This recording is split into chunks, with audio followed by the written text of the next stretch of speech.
আসসালামু আলাইকুম। আজকে আমি শেয়ার করব শান ব্র্যান্ডের স্পেশাল বাদাম ক্ষীর মিক্স। এটা বানানো খুবই সহজ এবং খেতে একদম রাজকীয় স্বাদের।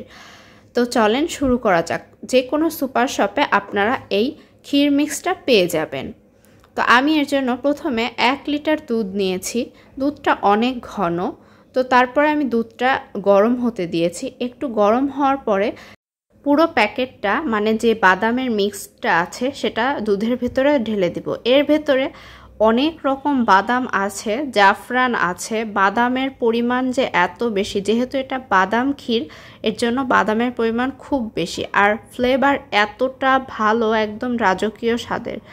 বাসায় যদি আপনাদের হুটহাট মেহমান চলে আসে আর যদি ফ্রিজে একটু 1 লিটার দুধ থাকে, তাহলে আপনারা খুব ইজিলি এটা বানিয়ে সবার সামনে পরিবেশন করতে পারবেন।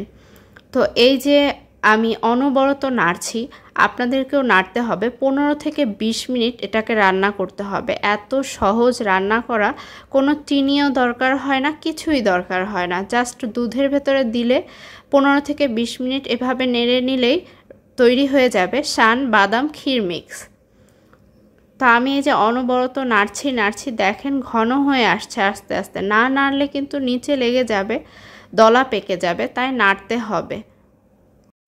অনেকেই আছে পারফেক্টলি পায়েস রান্না করতে পারে না, ক্ষীর রান্না করতে পারে না। তাদের জন্য এই ক্ষীর মিক্সটা খুবই উপকারী।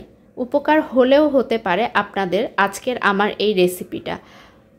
তো দেখেন আমার নাড়তে নাড়তে এরকম ঘন হয়ে যাচ্ছে এবং বলক উঠে যাচ্ছে। তো আমি আর কিছুক্ষণ রান্না করে এটাকে নামিয়ে ফেলবো। হাত দিয়ে একটু চেক করে দেখতে হয় যে চালগুলো ফুটেছে কিনা, চালের যে গুঁড়োটা আছে ওটা ফুটেছে কিনা, সব কিছু। তো অনবরত নাড়তে নাড়তে দেখেন একদমই ঘন হয়ে যাচ্ছে আর বলক উঠতেছে।